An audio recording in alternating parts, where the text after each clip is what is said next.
ಇದ್ದೀರಾ ಸುವರ್ಣ.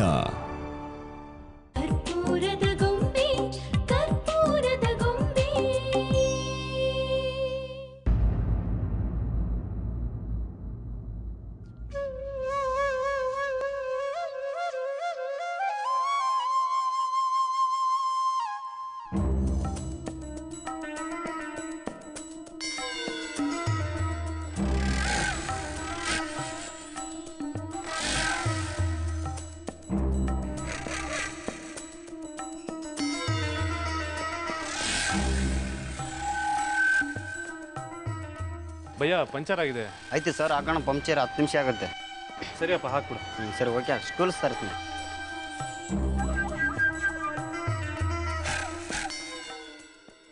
ಚಿಕ್ಕಮ್ಮ, ಪಂಚರ್ ಹಾಕೋದಕ್ಕೆ ಹೇಗಿದ್ರು ಒಂದು 10-15 ನಿಮಿಷ ಆಗುತ್ತೆ. ಅಷ್ಟರಲ್ಲಿ ನಾನು ಹೊರಗಡೆ ಹೋಗಿ ಬಂದ್ಬಿಡ್ತೀನಿ. ಹೊರಗಡೆನಾ? ಅದೇ ಚಿಕ್ಕಮ್ಮ, ಶ್ರಾವಣಿ ಬರ್ತೀನಿ ಅಂತ ಹೇಳಿದ್ಲಲ್ಲ, ಆ ಜಾಗಕ್ಕೆ ಹೋಗಿ ನೋಡ್ಕೊಂಡ್ ಬಂದ್ಬಿಡ್ತೀನಿ. ಅಕಸ್ಮಾತ್ ಇವಾಗ ಅವಳು ಬಂದಿರ್ಬೋದಲ್ವಾ? ಅವಳು ಬಂದ್ರೆ ಫೋನ್ ಮಾಡ್ತಾಳೆ. ನೀನ್ ಯಾಕೆ ಸುಮ್ಮನೆ ಅಲ್ಲಿ ತನಕ ಹೋಗ್ತೀಯಾ? ಅಲ್ಲ ಚಿಕ್ಕಮ್ಮ, ಅವಳು ಫೋನ್ ಇಟ್ಕೊಂಡಿರೋ ಬ್ಯಾಗ್ ಏನಾದರೂ ಕಳೆದು ಹೋಗಿದ್ರೆ ಅವ್ರು ಹೇಗೆ ಫೋನ್ ಮಾಡ್ತಾರೆ ಹೇಳಿ? ನೀನ್ ಹೇಳ್ತಾ ಇರೋದು ಸರಿನೇ. ಚಿಕ್ಕಮ್ಮ, ಈ ಬ್ಯಾಗ್ ಇಲ್ಲೇ ಇರಲಿ. ನಾನು ಪಂಚರ್ ಹಾಕೋ ಅಷ್ಟರಲ್ಲಿ ಬಂದ್ಬಿಡ್ತೀನಿ. ಸರಿ, ಹೋಗ್ಬಾ.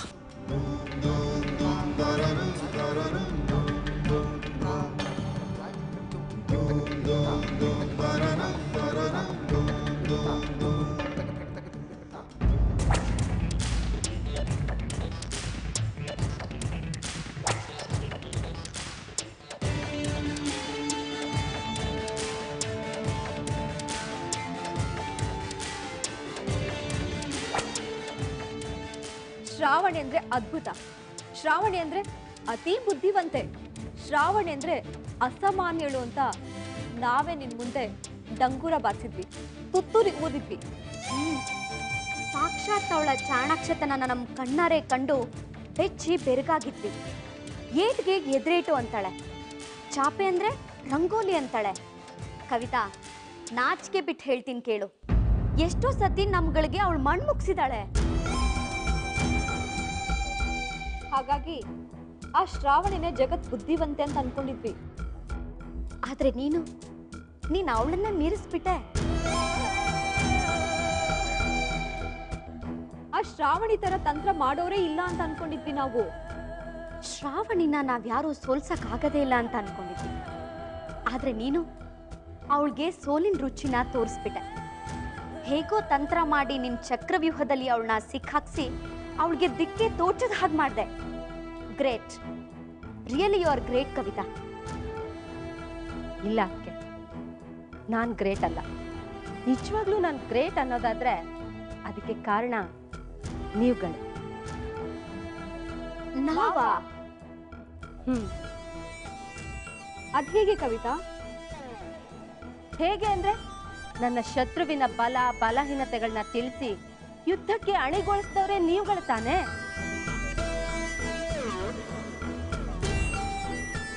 ರಣರಂಗಕ್ಕೆ ಇಳಿಯೋಕ್ಕೂ ಮುಂಚೆ ಶತ್ರುವಿನ ಬಲ ಮಾತ್ರ ಅಲ್ಲ, ಬಲಹೀನತೆಗಳ ಬಗ್ಗೆನೂ ಚೆನ್ನಾಗಿ ತಿಳ್ಕೊಂಡಿರ್ಬೇಕು. ಯುದ್ಧ ಗೆಲ್ಬೇಕು ಅಂದ್ರೆ ಶತ್ರುವಿನ ಬಲದ ಮೇಲೆ 1 ಗುದ್ದು ಕೊಟ್ರೆ ಬಲಹೀನತೆಯ ಮೇಲೆ 2 ಗುದ್ದು ಕೊಡ್ಬೇಕು. ಈ ಮನುಷ್ಯನಿಗೆ ಬಲದ ಮೇಲೆ ಗುದ್ದು ಕೊಟ್ರೆ ತಡ್ಕೋತಾನೆ, ಬಲಹೀನತೆಯ ಮೇಲೆ ಗುದ್ದು ಕೊಟ್ರೆ ತಡ್ಕೊಳಲ್ಲ, ಅಲ್ಲಾಡ್ ಹೋಗ್ತಾನೆ, ಅದ್ರ ಹೋಗ್ತಾನೆ. ಸದ್ಯಕ್ಕೆ ನಾಗಾರ್ಜುನ್ ಶ್ರಾವಣಿ ಪರಿಸ್ಥಿತಿ ಕೂಡ ಅದೇ. ಶತ್ರುವಿನ ಬಲಹೀನತೆಗಳನ್ನೇ ನಾವು ಆಯುಧ ಮಾಡ್ಕೋಬೇಕು. ಅದೇ ಆಯುಧದಿಂದ ಶತ್ರುವಿನ ಒಂದೊಂದೇ ಬಲವನ್ನ ನಾವು ಕೊಲ್ತಾ ಹೋಗ್ಬೇಕು. ಶ್ರಾವಣಿಯ ಪ್ರಾಮಾಣಿಕತೆ, ಪುಣ್ಯಕೋಟಿ ಗುಣಗಳನ್ನಿಟ್ಕೊಂಡೆ ಅವಳನ್ನ ಕಟ್ಟ ಹಾಕ್ದೆ. ಅದೇ ವೀಕ್ನೆಸ್ ಇಟ್ಕೊಂಡೆ ನಾಗಾರ್ಜುನ ಮತ್ತೆ ಅತ್ತೆನ ಆ ಶ್ರಾವಣಿ ಮನೆಯಿಂದ ಟೆಂಟ್ ಎತ್ತಿಸ್ದೆ. ನಾಗಾರ್ಜುನ್ ಶ್ರಾವಣಿ ಮನೆಗೆ ಹೋಗೋದನ್ನ ತಡೆಯೋದಕ್ಕೆ ಬೇಲಿ ಹಾಕ್ತಾ ಇದ್ದೀನಿ. ಅಲ್ಲಿಗೆ ನಾಗಾರ್ಜುನ್ ಶ್ರಾವಣಿ ಮುಖಾಮುಖಿ ಆಗೋ ಅವಕಾಶನೇ ಇಲ್ಲ. ಮುಖ ನೋಡದೆ ಲವ್ ಮಾಡೋದಕ್ಕೆ ಇವ್ರದ್ದೇನು ಸಿನಿಮಾ ಲವ್ವ. ಒಟ್ಟಾಗಿರೋರ್ನ ದೂರ ಮಾಡೋದು ಕಷ್ಟ, ಅದನ್ನ ಮಾಡಿದ್ದಾಯ್ತು. ಇನ್ನು ದೂರ ಇರೋರ್ನ ಬೇರೆ ಬೇರೆ ಮಾಡೋದು ಏನ್ ಮಹಾ. ಮಾಡ್ತೀನಿ, ಅವರಿಬ್ರನ್ನು ಬೇರೆ ಬೇರೆ ಮಾಡ್ತೀನಿ. ಆ ಬ್ರಹ್ಮನೇ ಬೇಕು ಅಂದ್ರು ಅವರಿಬ್ರು ಸೇರ್ಬಾರ್ದು, ಹಾಗೆ ದೂರ ಮಾಡ್ತೀನಿ. ಅಟ್ ದ ಸೇಮ್ ಟೈಮ್ ನಾಗಾರ್ಜುನನ್ನ ನಾನು ಹತ್ರ ಮಾಡ್ಕೋತೀನಿ.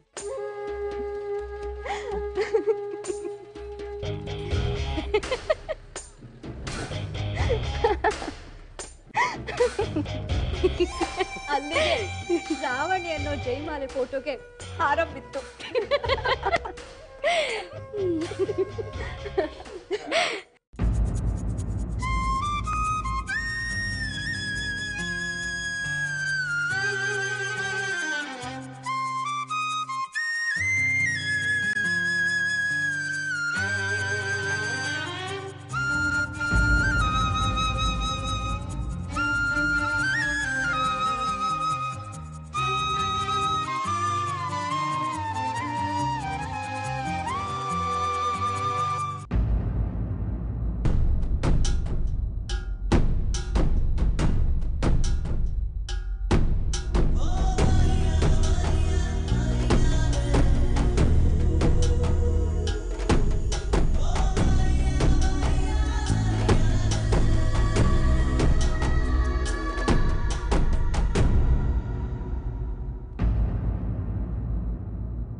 ಕಾವೇರಿ,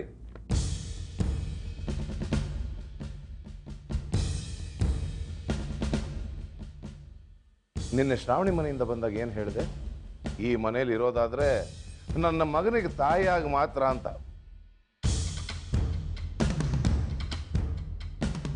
ಅಂದ್ರೆ ನನ್ನ ಹೆಂಡತಿಯಾಗಿ ಅಲ್ಲ ಅನ್ನೋ ಅರ್ಥ ಬರೋವಾಗ ಹೇಳಿದೆ. ಮತ್ತೆ ಈಗ ಕಾಫಿ ತಂದು ಕೊಟ್ಟಿದ್ಯಾ?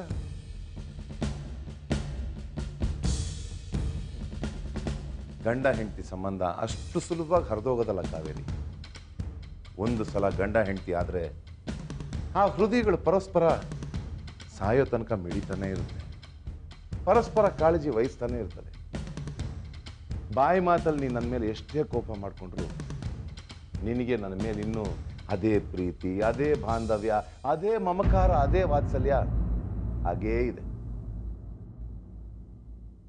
ಭ್ರಮೆ, ಎಲ್ಲ ನಿಮ್ಮ ಭ್ರಮೆ. ನಾನು ಆಡಿದ ಮಾತು ಆಡ್ದ ಹಾಗೆ. ನಾನು ಈ ಮನೇಲಿರೋದು ನನ್ನ ಮಗನಿಗೆ ತಾಯಿಯಾಗಿ ಮಾತ್ರ. ಅದನ್ನ ಬಿಟ್ಟು ಇನ್ಯಾವ ಸಂಬಂಧದ ಸಲುವಾಗಿ ಕೂಡ ಅಲ್ಲ. ಅಂದ್ರೆ ನನ್ನ ಬಗ್ಗೆ, ನಿಮ್ಮ ಬಗ್ಗೆ ಯಾವ ಭಾವನೆನೂ ಇಲ್ಲ. ಕೇಳಿಸ್ಲಿಲ್ವಾ? ಸರಿಯಾಗಿ ಕೇಳಿಸ್ಕೊಳ್ಳಿ. ನನಗೆ ನಿಮ್ಮ ಬಗ್ಗೆ ಯಾವ ಭಾವನೆನೂ ಉಳಿದಿಲ್ಲ. ಇನ್ನು ಮುಂದೆ ಉತ್ಪತ್ತಿ ಆಗೋದೂ ಇಲ್ಲ. ನಿಮ್ಮ ವಿಷಯದಲ್ಲಿ ಇನ್ನು ಮುಂದೆ ಈ ಕಾವೇರಿ ಹೋದ ನದಿ.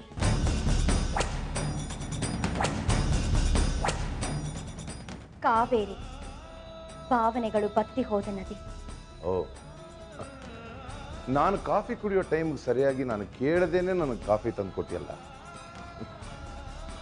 ನನ್ನ ಮೇಲೆ ಪ್ರೀತಿ ಇಲ್ಲದೇನೆ ಈ ಕೆಲಸ ಮಾಡಿದ್ಯಾ, ಅಥವಾ ನನ್ನ ಮೇಲೆ ಕಾಳಜಿನೇ ಇಲ್ಲದೆ ಕಾಫಿ ತಂದು ಕೊಟ್ಟಿಯಾ? ನಾನು ನಿಮಗೆ ಕಾಫಿ ತಂದು ಕೊಟ್ಟಿದ್ದು ನಿಮ್ಮ ಮೇಲಿನ ಕಾಳಜಿಗೋ ಅಥವಾ ಪ್ರೀತಿಗೋ ಅಲ್ಲ. ಅದು ನನ್ನ ಕರ್ತವ್ಯ, ಅದು ಒಂದು ಕೆಲಸ ಅಂತ ಮಾಡಿದೆ. ಕೆಲಸ? ತಿನ್ನೋ 4 ತುತ್ತು ಅನ್ನಕ್ಕೆ ಏನಾದ್ರೂ ಒಂದು ಕೆಲಸ ಮಾಡ್ಬೇಕಲ್ವಾ? ಅದಕ್ಕೆ ಮಾಡಿದೆ. ಇನ್ಮೇಲೆ ನಾನು ನಿಮ್ಮ ಪಾಲಿಗೆ ಬರೀ ಕೆಲಸದೋಳು ಮಾತ್ರ. ಕಾವೇರಿ, ಯಾಕೆ ಮನ್ಸನ್ನ ಇಷ್ಟೊಂದು ಕಲ್ಲು ಮಾಡ್ಕೊಂಡು ಮಾತಾಡ್ತಾ ಇದೀಯಾ? ನನ್ನನ್ನ ಕಲ್ಲಿಗಿಂತ ಕಡೆಯಾಗಿ ನಡೆಸ್ಕೊಂಡು ಯಾಕೆ ಕಲ್ ತರ ಮಾತಾಡ್ತಾ ಇದೀಯ ಅಂತ ಕೇಳ್ತಾ ಇದ್ದೀರಾ? ನಾನಿವತ್ತಿಷ್ಟೆಲ್ಲ ಮಾತಾಡ್ತಾ ಇದ್ದೀನಿ ಅಂದ್ರೆ ಅದಕ್ಕೆ ಕಾರಣ ನೀವು. ನಾನು ಕನ್ನಡಿ. ಅದ್ರಲ್ಲಿ ನೀವೇನು ಬಿಂಬ ತೋರಿಸ್ತಿರೋ ಅದನ್ನ ಪ್ರತಿಬಿಂಬಿಸ್ತಾ ಇದ್ದೀನಿ ಅಷ್ಟೇ ನಾನು. ಅಂದ್ರೆ ನಿನ್ನ ಬಗ್ಗೆ ನನಗೆ ಪ್ರೀತಿನೇ ಇಲ್ಲ ಅಂತ ಹೇಳ್ತಾ ಇದೀಯ ಕಾವೇರಿ? ಈ ಪ್ರಶ್ನೆನ ನನ್ನನ್ನು ಕೇಳೋದಲ್ಲ, ಈ ಪ್ರಶ್ನೆ ಕೇಳೋ ನೈತಿಕ ಹಕ್ಕು ನಿಮಗಿದ್ಯಾ ಅಂತ ಒಂದೇ ಒಂದ್ಸರಿ ನಿಮ್ಮ ಮನಸ್ಸಾಕ್ಷಿನ ಕೇಳ್ಕೊಳ್ಳಿ. ಕಾವೇರಿ, ಯಾಕೆ ನೀನು ನನ್ನ ಅರ್ಥ ಮಾಡ್ಕೊತಾ ಇಲ್ಲ? ನನಗೆ ನಿನ್ನ ಬಗ್ಗೆ ಪ್ರೀತಿ ಇಲ್ಲ ಅಂದಿದ್ರೆ ಶ್ರಾವಣಿ ಮನೆವರೆಗೂ ಬಂದು ನಿನ್ನ ಮನೆ ಬಾ ಅಂತ ಕರಿತಿದ್ದ. ಶ್ರಾವಣಿ ಮನೆ ಬಾಗಿಲಿಗೆ ಬಂದು ಮನೆಗೆ ಬಾ ಅಂತ ಕರೆದಾಗಿದ್ದು ಪ್ರೀತಿ. ನಾನು ಈ ಮನೆ ಬಾಗಿಲಿಗೆ ಬಂದಾಗ ಯಾಕಿರ್ಲಿಲ್ಲ? ಯಾಕೆ ನನ್ನನ್ನ ಈ ಮನೆ ಒಳಗಡೆ ಬಾ ಅಂತ ನೀವು ನನ್ನನ್ನು ಕರೀಲಿಲ್ಲ? ಮನೆ ಒಳಗಡೆ ಕರೆಯೋದನ್ ಬಿಡಿ, ನನ್ನನ್ನ ಈ ಮನೆಯಿಂದ ಹೊರಗಡೆ ಹಾಕಿದಾಗ ಎಲ್ಲಿ ಹೋಗಿತ್ತು ನಿಮ್ ಪ್ರೀತಿ? ಅಯ್ಯೋ, ಎಲ್ಲ ಗೊತ್ತಿದ್ದು ಯಾಕೆ ಹೀಗೆ ಮಾತಾಡ್ತೀಯ ಕಾವೇರಿ? ಅಮ್ಮನ ವಿರುದ್ಧವಾಗಿ ನಾನು ಹೇಗೆ ಮಾತಾಡ್ಲಿ? ಹೋಗ್ಲಿ, ನಿನ್ನ ಮಗ ನಿನ್ನ ವಿರುದ್ಧವಾಗಿ ಮಾತಾಡ್ತಾನ? ನನ್ನ ಮಗನನ್ನ ನಿಮ್ ಜೊತೆ ಹೋಲಿಸ್ಕೋಬೇಡಿ. ನಾನೇ ಬೇಡ ಅಂದ್ರೂ ತಾನು ಪ್ರೀತಿಸಿದ ಹುಡುಗಿನ ಯಾವತ್ತೂ ಬಿಡೋದಿಲ್ಲ. ಆದ್ರೆ ನೀವು ನಿಮ್ಮ ಕೈ ಹಿಡ್ದೋಳ್ನ, ಜೀವನಾನೇ ನಿಮಗೋಸ್ಕರ ತೇದೋಳ್ನ ನಿಮ್ ತಾಯಿ ಒಂದು ಮಾತು ಹೇಳಿದ್ರು ಅನ್ನೋ ಕಾರಣಕ್ಕೆ ಮನೆಯಿಂದ ಹೊರಗಡೆ ಕಳಿಸ್ಬಿಟ್ರಲ್ಲ. ಗ್ರೇಟ್, ನೀವು ಗ್ರೇಟ್. ಮನೆಯಿಂದ ಹೆಂಡತಿನ ಹೊರಗೆ ಹಾಕೋ ವಿಷಯದಲ್ಲಿ ನೀವು ಶ್ರೀರಾಮಚಂದ್ರನ್ನೇ ಮೀರಿಸ್ಬಿಟ್ರಿ. ಗ್ರೇಟ್. ನನ್ನ ಮಾತು ಕೇಳು, ಅರ್ಥ ಮಾಡ್ಕೋ. ನನ್ನ ಜಾಗದಲ್ಲಿ ನಿಂತ್ಕೊಂಡು ನನ್ನ ಪರಿಸ್ಥಿತಿನ ಅರ್ಥ ಮಾಡ್ಕೋ. ತುಂಬಾ ಸತಿ ನಾನು ನಿಮ್ಮ ಜಾಗದಲ್ಲಿ ನಿಂತು ನಿಮ್ಮ ಪರಿಸ್ಥಿತಿನ ಅರ್ಥ ಮಾಡ್ಕೊಂಡಿದ್ದೀನಿ. ಒಂದೇ ಒಂದು ಸಾರಿ ನೀವು ನನ್ನ ಜಾಗದಲ್ಲಿ ನಿಂತು ನನ್ನ ಮನಸ್ಥಿತಿನ ಅರ್ಥ ಮಾಡ್ಕೊಳ್ಳೋ ಪ್ರಯತ್ನ ಮಾಡಿದ್ದೀರಾ?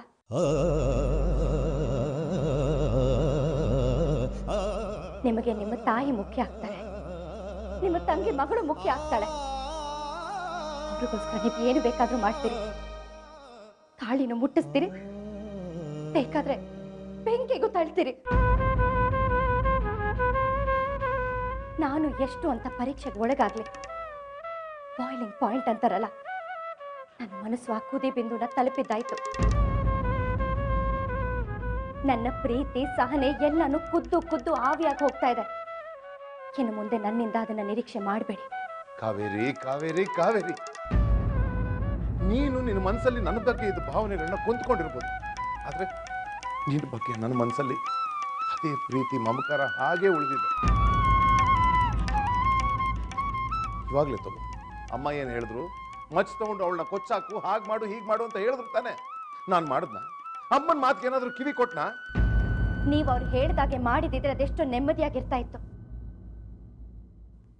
ನಿಮ್ಮಂತ ಬೆನ್ನು ಮೂಳೆ ಇಲ್ದೇ ಇರೋ ಮನುಷ್ಯನ ಜೊತೆ ಬಾಳೋದಕ್ಕಿಂತ ಸಾಯೋದೆ ಅದೆಷ್ಟೋ ವಾಸಿ. ಕಾವೇರಿ,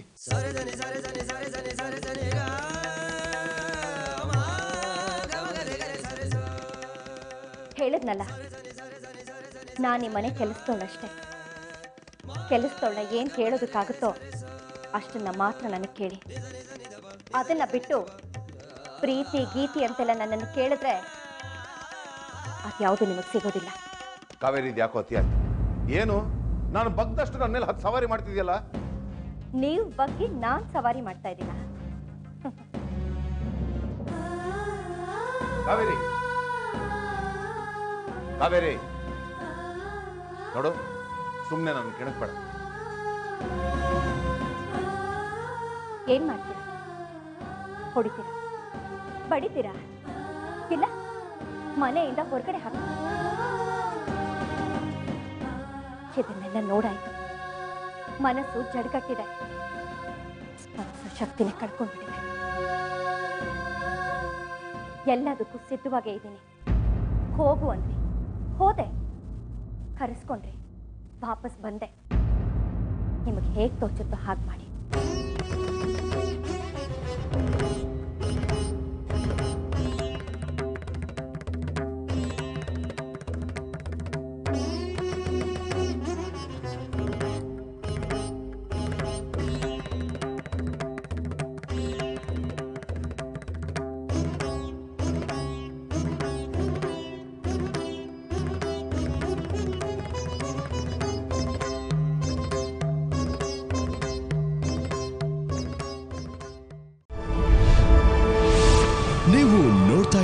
ಸುವರ್ಣ. ಕರ್ಪೂರದ ಗೊಂಬೆ, ಕರ್ಪೂರದ ಗೊಂಬೆ.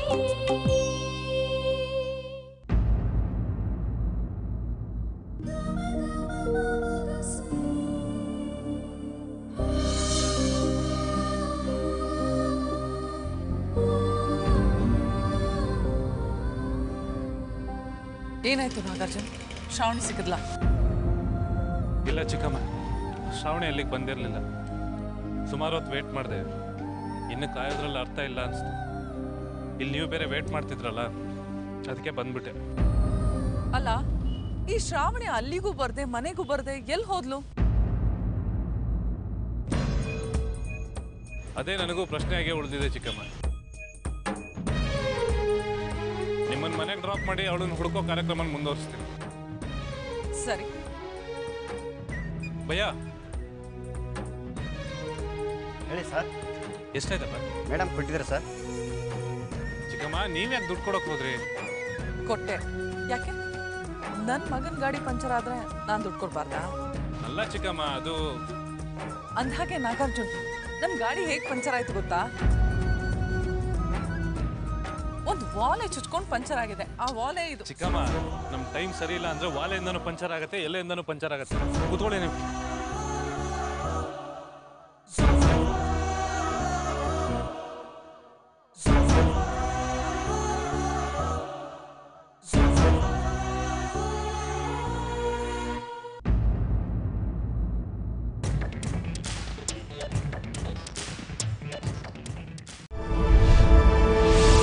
ನೀವು ನೋಡ್ತಾ ಇದ್ದೀರಾ ಸುವರ್ಣ. ಕರ್ಪೂರದ ಗೊಂಬೆ, ಕರ್ಪೂರದ ಗೊಂಬೆ.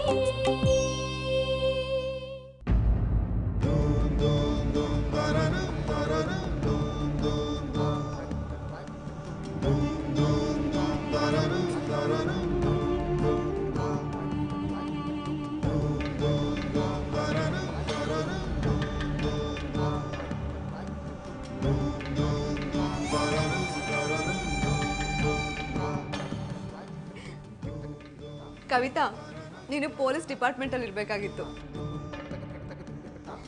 ಯಾಕದ್ಕೆ? ಯಾರಾದ್ರೂ ತಪ್ಪು ಹೆಜ್ಜೆ ಇಡ್ತಾ ಇದ್ದಾರೆ ಅಂದ್ರೆ ಅದೆಷ್ಟು ಬೇಗ ಸ್ಮೆಲ್ ಮಾಡ್ತೀಯ ನೀನು?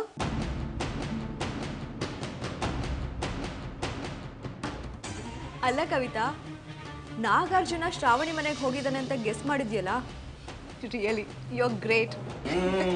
ಅಷ್ಟು ಆತರ ಪಡ್ಬೇಡ್ರಮ್ಮ, ಸ್ವಲ್ಪ ತಡ್ಕೊಳ್ಳಿ. ನಮ್ಮ ಜಯದೇವ ಶ್ರಾವಣಿ ಮನೆ ಮುಂದೆ ಹೊಂಚಾಕೊಂಡು ಕೂತಿದ್ದಾನೆ. ನಾಗಾರ್ಜುನ ಶ್ರಾವಣಿ ಮನೆಗೆ ಹೋಗಿದ್ದಾನೋ ಅಥವಾ ದಾವಣಗೆರೆ ಮದುವೆ ಹೋಗಿದ್ದಾನೋ ಅಂತ.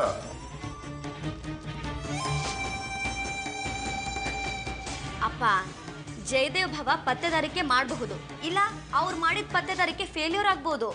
ಆದರೆ ನಮಗೆ ಕವಿತಾ ಮೇಲೆ 100% ಕಾನ್ಫಿಡೆನ್ಸ್ ಇದೆ. ಅವಳು ಹೇಳ್ತಿದ್ದಾಳಂದ್ಮೇಲೆ ಸರಿಯಾಗೇ ಇರುತ್ತೆ ಬಿಡಿ. ಅವಳ ಮೇಲೆ ಅಷ್ಟೊಂದು ಕಾನ್ಫಿಡೆನ್ಸ್ ನಿಮಗೆ? ಕಾನ್ಫಿಡೆನ್ಸಾ? ಕಾನ್ಫಿಡೆನ್ಸ್ ಅಂದ್ರೇನೆ ಕವಿತಾ. ಕವಿತಾ ಅಂದ್ರೆ ಕಾನ್ಫಿಡೆನ್ಸ್.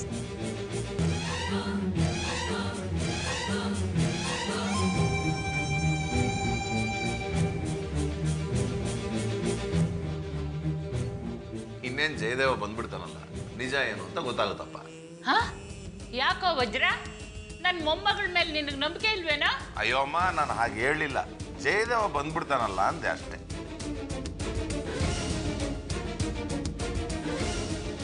ಅಯ್ಯ, ಯಾವನ್ ಬಂದು ಹೇಳಿದ್ರು ಅಷ್ಟೇ ಕಣೋ. ನಮ್ಮ ಕವಿತಾ ಗೆಸ್ಟ್ ಮಾಡಿದಾಳೆ ಅಂದ್ರೆ ಮುಗೀತು, ಅದು ನಿಜಾನೇ ಆಗಿರುತ್ತೆ. ಸರಿ ಹೋಗ್ಲಿ ಬಿಡಮ್ಮ, ಈಗ ಜಗಳ ಯಾಕದಕ್ಕೆ? ಊಟ ಮಾಡಿ. ಅಬ್ಬ, ಸಾಂಬಾರ್ ಘಮ ಘಮ ಅಂತಿದೆ. ಇನ್ನೇನಿದ್ರು ಕೈಗೆ ಬಾಯಿಗೆ ಜಗಳ ಶುರು ಆಗ್ಬೇಕಷ್ಟೇ.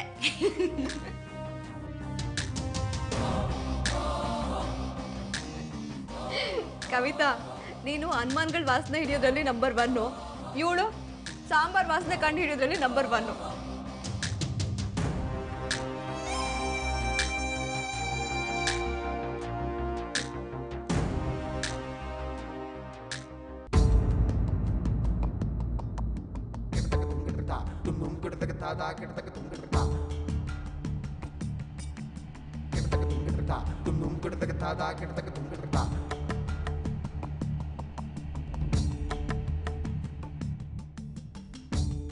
ಇಂದು